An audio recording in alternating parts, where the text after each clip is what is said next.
3 बार प्रार्थना करता था।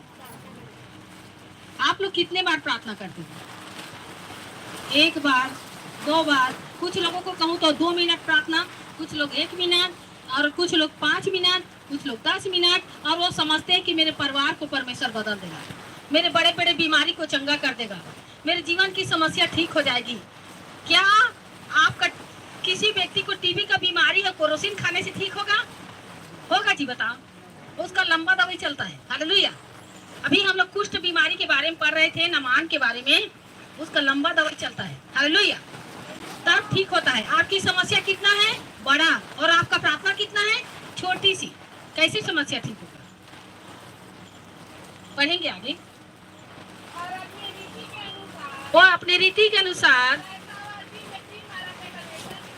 जैसा वो दिन में 3 बार अपने परमेश्वर के सामने प्रार्थना करता था, दानियल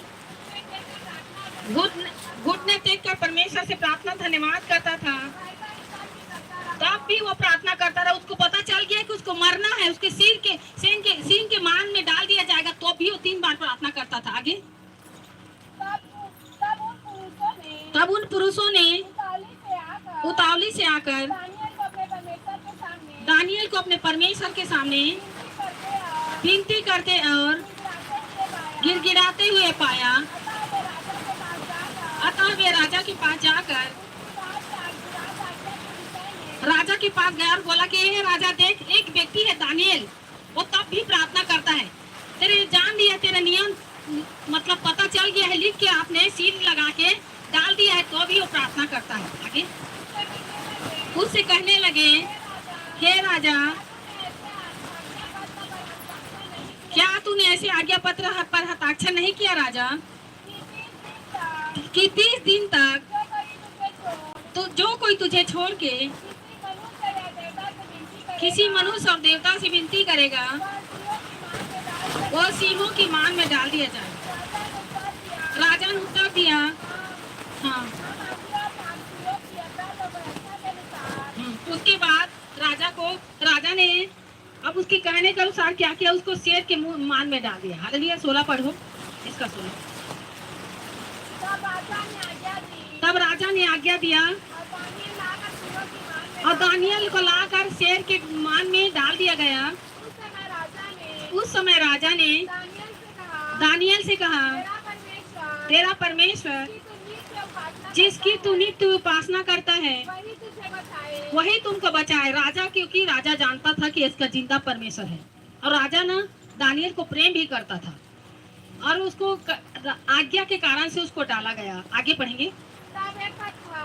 हाँ।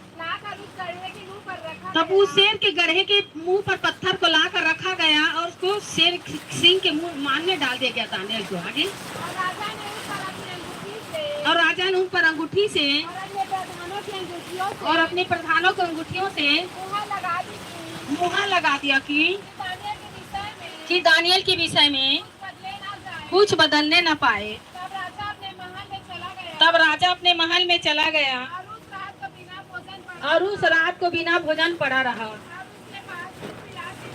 और उसके पास सुख विलास की कोई वस्तु पहुंचाई नहीं गई, और उसको नींद भी नहीं आया।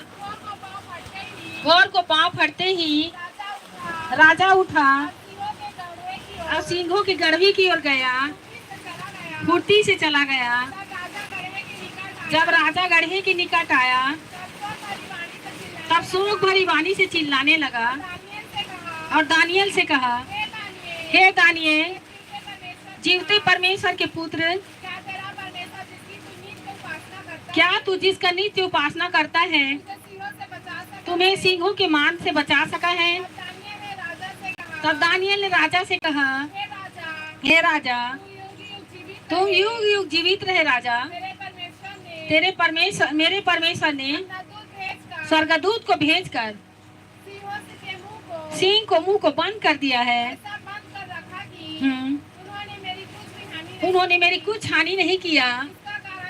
इसका कारण यह है कि मैं उसके सामने निर्दोष पाया गया, और हे राजा, तेरे सम्मुख भी मैंने कोई भूल नहीं किया राजा। तब राजा बहुत आनंदित होकर